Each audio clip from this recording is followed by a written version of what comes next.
प्यारे दोस्तों, आपका अपना YouTube channel success wait center में आपका हार्दिक स्वागत है। वेटनरी के मज़ेदार वीडियो पाने के लिए हमारे चैनल को लाइक, शेयर, सब्सक्राइब और बेल आइकन घंटी को दबाना ना भूलें। हाँ तो प्यारे विद्यार्थियों, आज हम नया टॉपिक स्टार्ट करते हैं पशु आनुवंशिकी में। पशु आनुवंशिकी में कौन सा? पशु प्रजनन, यानी प्रजनन की पद्धतियां कितने प्रकार के होते हैं, कितनी विधियां हैं, उन विधियों के बारे में अपन पढ़ते हैं। तो देखिए प्रजनन पद्धति, प्रजनन पद्धति। तो पहले देखते हैं प्रजनन की परिभाषा। प्रजनन क्या है? जब जनकों के मध्य, यानी जनकों के मध्य संतान उत्पन्न करने के लिए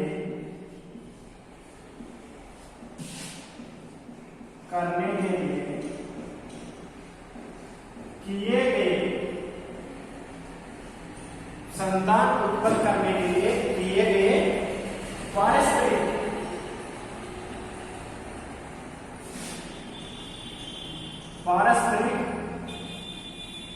सहवास, यानी पारस्परिक सहवास को ही प्रजनन कहते हैं। प्रजनन क्या है? जनकों के मध्य संतान उत्पन्न करने के लिए किए गए पारस्परिक सहवास को ही क्या कहते हैं? प्रजनन। जैसे जनक कौन से हो गए? पिता और माता। इन दोनों के मध्य अपन क्या करवाए? सहवास करवाए या संभोग करवाए।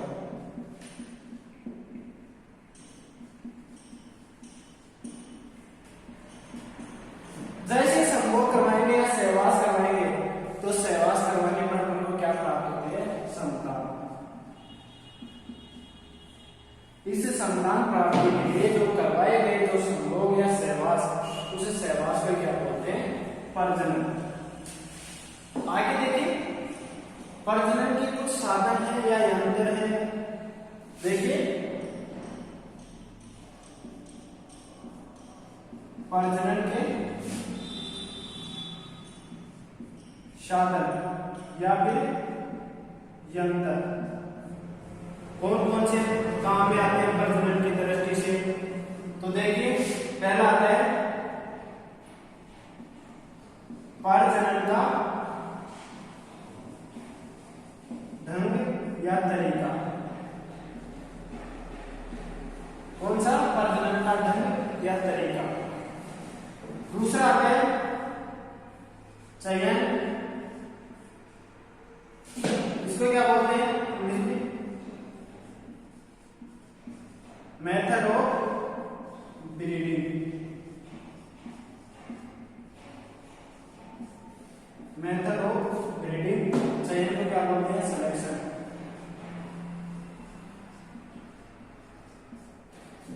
तीसरा साधन आता है, तीसरा यंत्र आता है एनवायरमेंट या वातावरण।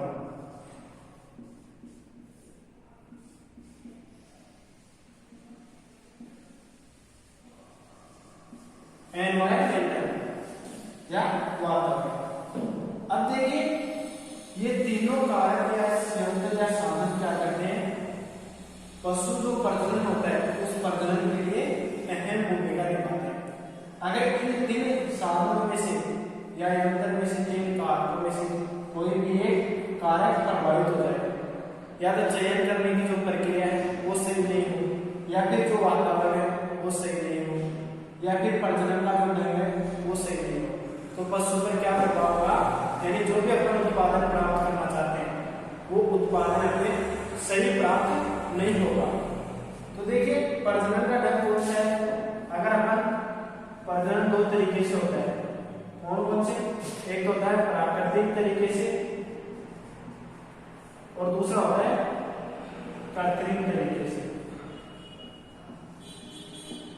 अपन कौन सी तरीका अपना रहे हैं, प्राकृतिक अपना रहे हैं या कृत्रिम अपना रहे हैं, इन दोनों पर भी क्या होता है, प्रजनन निर्भर होता है।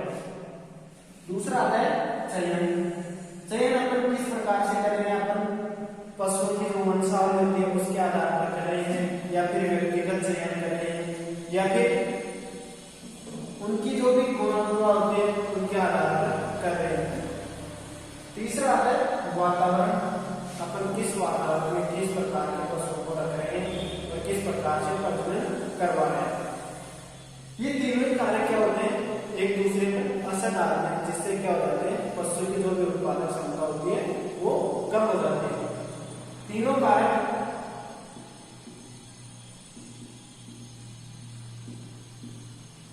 पशु के पुष्ट होने पर निर्भर करते हैं और साथ में किस पर, उत्पादन पर।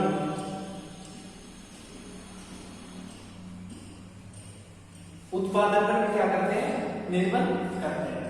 यानी ये तीनों कारकों में से कोई भी एक कारक हो जाए, कमी हो जाए, जैसे चयन कर रहे हैं अपन पशु का, प्रजनन करवा रहे हैं और प्रजनन में अपन ने चयन किया है किसी भी सांड का, तो वो चयन किस प्रकार से किया है, उसके गुणों के आधार पर नहीं किया है।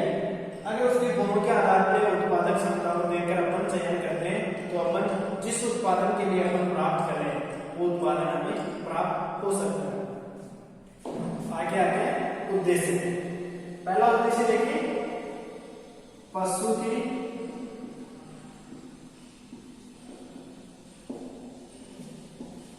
शारीरिक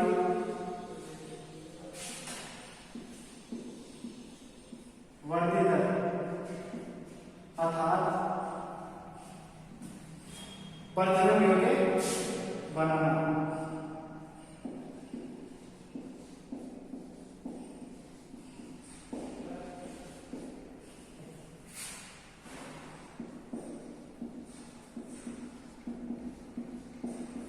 प्रजनन योग्य बनना। दूसरा उद्देश्य क्या है, मनोवांछित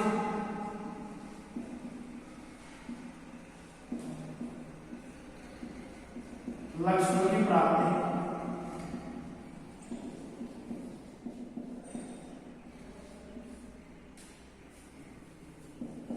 तीसरा उद्देश्य है यानी रोगों के प्रति लड़ने की क्षमता,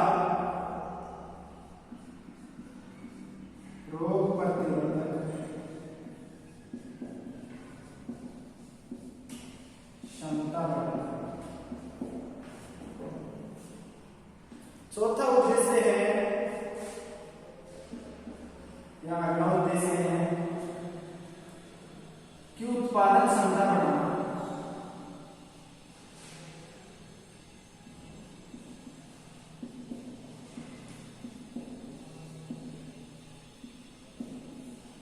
यानी जो भी उत्पादन क्षमता होती है, जैसे अंडे देने वाले प्राणियों में अंडों की उत्पादन क्षमता, अंडे,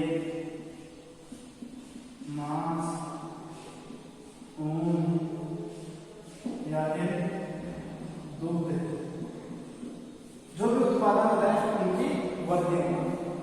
ये तो क्या थे उद्देश्य, यानी कौन कौन से उद्देश्य के अपन प्रजनन करवाते हैं।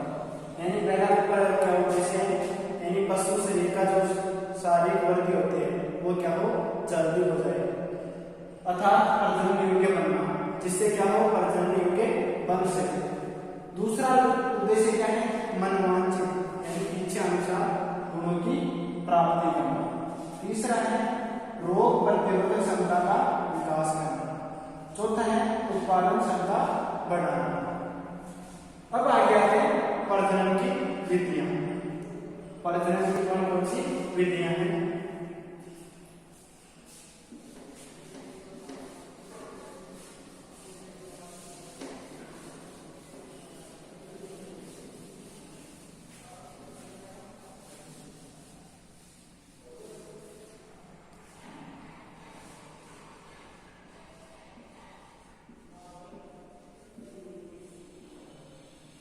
विधियां। विधियां दो प्रकार की हैं। कितने प्रकार की? दो प्रकार की। तरीके कौन कौन से थे? दो प्रकार के, प्राकृतिक तरीके के द्वारा और एक कृत्रिम तरीके के द्वारा अपन प्रजनन करवाते हैं। अगर विधियां पूछे तो विधियां कितने प्रकार की? विधियां दो प्रकार की। एक तो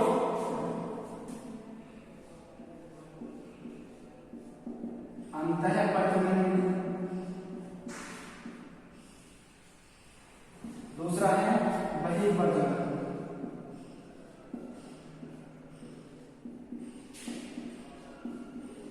बहिर्प्रजनन इसको इनब्रीडिंग,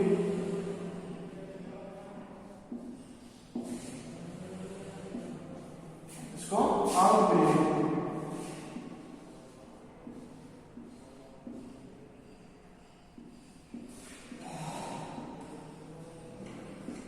आउटब्रीडिंग देखिए, अंतःप्रजनन और बहिर्प्रजनन इनमें फर्क क्या होता है? यानी जो अंतःप्रजनन होगा उसमें क्या होगा? आपस में संबंधित होंगे, यानी एक ही नस्ल के क्या होंगे? प्राणी होंगे या पशु होंगे, जिनमें क्या होगा? किसी न किसी प्रकार से संबंध होगा। यानी इस प्रकार के प्रजनन में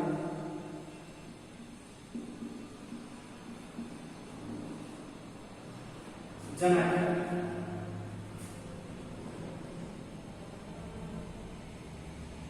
4 से 6 किलोमीटर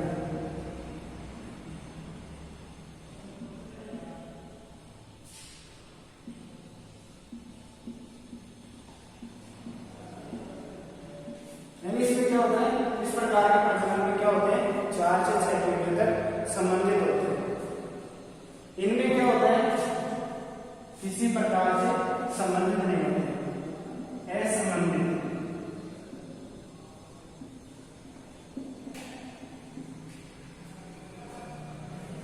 नर मादा पशु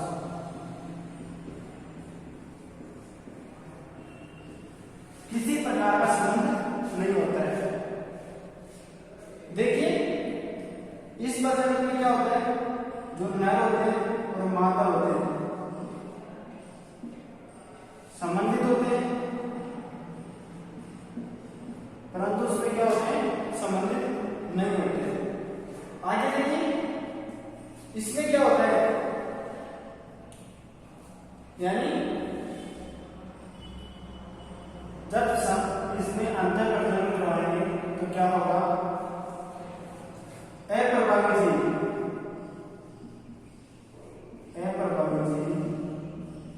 की अधिकता होगी।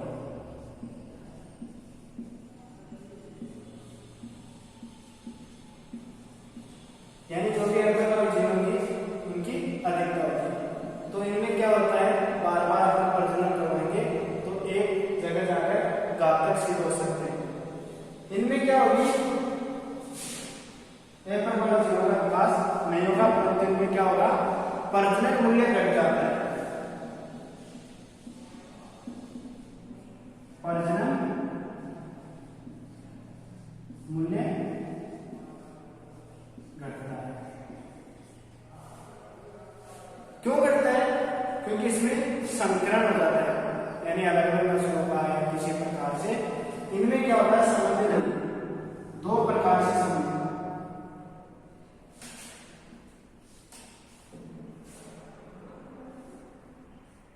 पहला है संप्रजनन,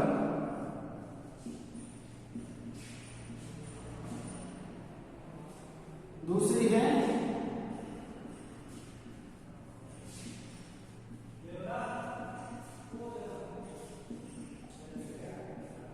अंतर्वश प्रजनन।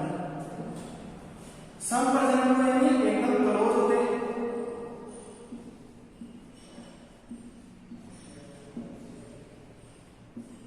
और इसको लाइन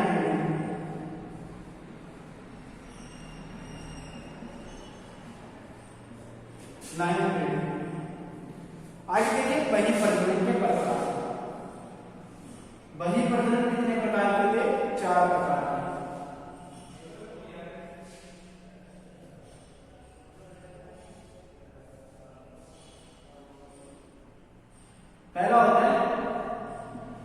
भिन्न संकरण।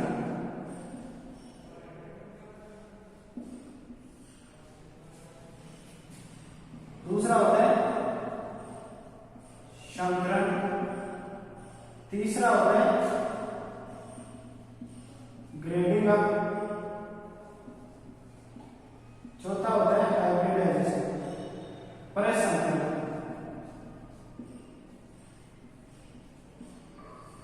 चौथा कौन सा होता है? परसंकरण। देखिए आउट करो से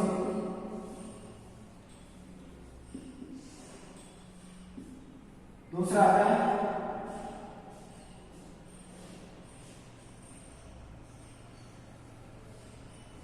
क्रॉस ब्रीडिंग।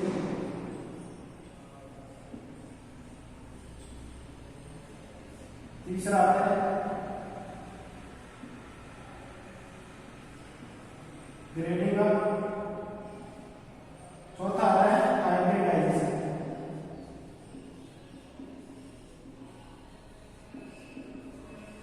हाइब्रिडाइजेशन परसंकरण यानी विधियां कौन सी है? प्रकरण की दो प्रकार की दो विधियां हैं, अंतर प्रजनन और बहिर्प्रजनन। अंतर प्रजनन में उन्हें दो विधियां होती है, एक तो होती है संप्रजनन और दूसरी होती है अंतरवश प्रजनन। बहिर्प्रजनन की चार विधियां होती हैं, कौन सी? भिन्न संकरण, आउटक्रॉसिंग, संकरण, क्रॉस ब्रीडिंग, ग्रेडिंग अप और परिसंकरण।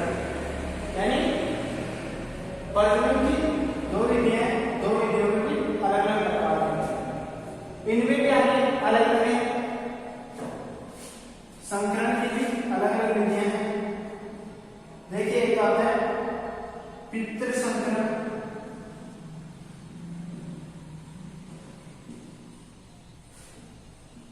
चरम संकरण,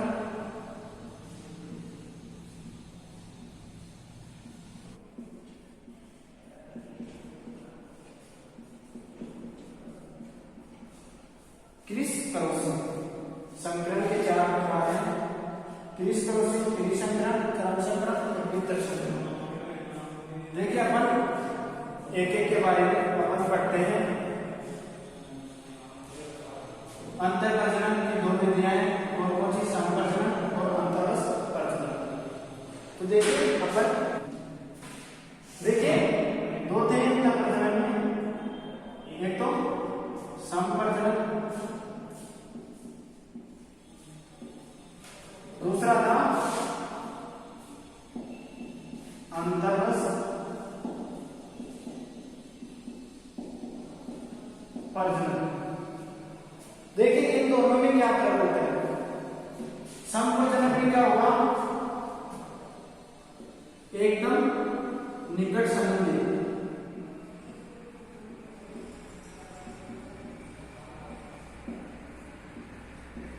नर व मादा पशु होते हैं।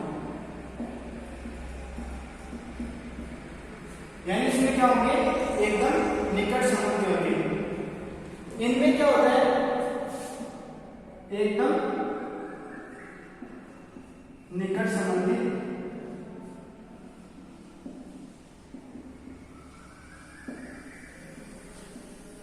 नहीं होते।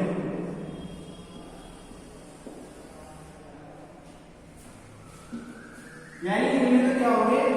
जो भी पशु रहेंगे नर व मादा, वो नर व मादा क्या होंगे? एकदम निकट संबंधी होंगे। जैसे एग्जाम्पल में देखिए, जैसे सगे भाई बहन,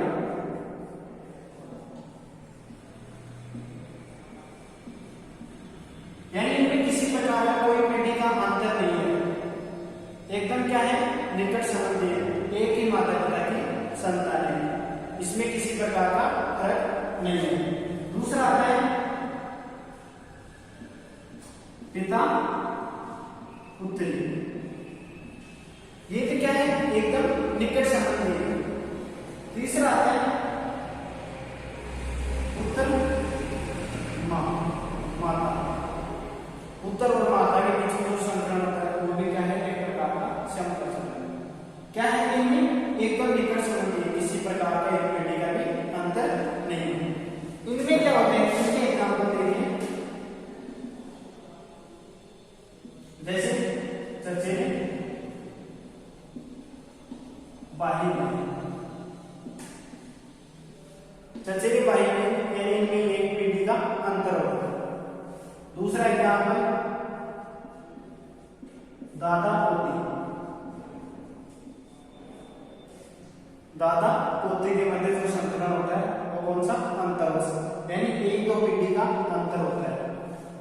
तीसरा एग्जाम्पल है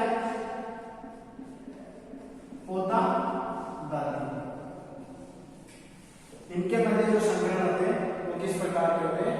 अंतर्वश प्रजनन की तरह।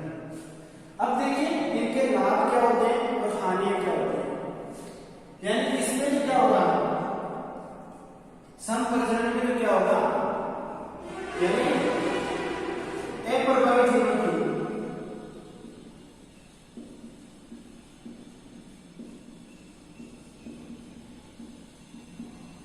समानता बढ़ती है। इसमें तो क्या होगी, अधिक होगी अप्रभावित जीवन समानता, और इसमें क्या होगी, कम होगी। तो ये क्या है, लाभ में देखिए। दूसरा क्या है, जो भी घातक जीन होंगे या छुपे हुए जो भी रोग कारक होंगे उन रोग कारकों का आसानी से पता लगाया जा सकता है। यानी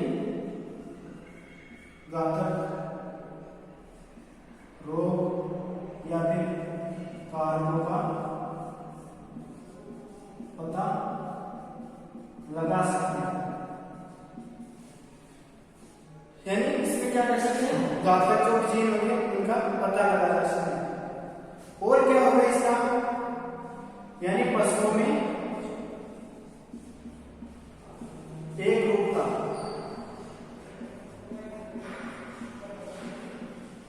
देखने को मिलती है।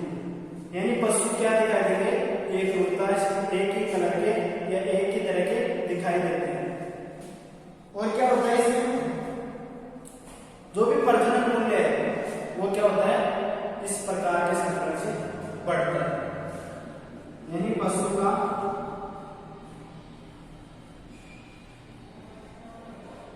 प्रजनन मूल्य बढ़ता है। पशु का प्रजनन मूल्य क्या होता है, बढ़ता है। ये तो क्या है, लाभ है। अब आगे के हानि। इस प्रकार के प्रजनन से अंतर प्रजनन से कौन सी हानियां होती है? यानी इनमें देखेंगे संप्रजनन में क्या होता है, इनकी अधिकता होती है। अंतर्निर्वस प्रजनन में क्या होता है, इनसे संप्रजनन से क्या होते हैं, कम होते हैं। अब आगे देखिए हानि। पहली हानि क्या आती है, अगर आप पशुओं में क्या करवाते हैं, लगातार अंतर प्रजनन करवाते हैं तो क्या होते हैं, पशुओं में जो उत्पादन क्षमता होती है, क्षमता में कमी क्यों होती है? अगर लगातार अपन अंतर प्रजनन करवाते हैं तो क्या हो जाती है, उत्पादन क्षमता में कमी। और लगातार अंतर प्रजनन करवाएंगे तो जो मनवांछित गुण होते हैं, मनवांछित गुणों के साथ में अन्य गुण भी प्रकट हो जाते हैं।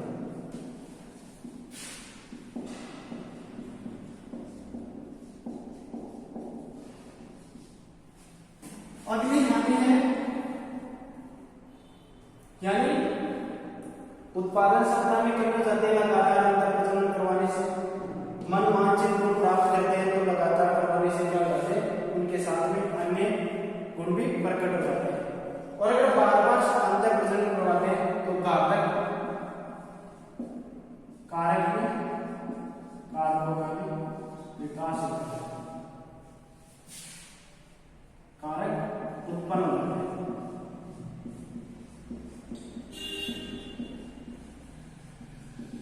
यानी घातक कारक भी उत्पन्न हो जाते हैं। और क्या हानि होती है, पशुओं में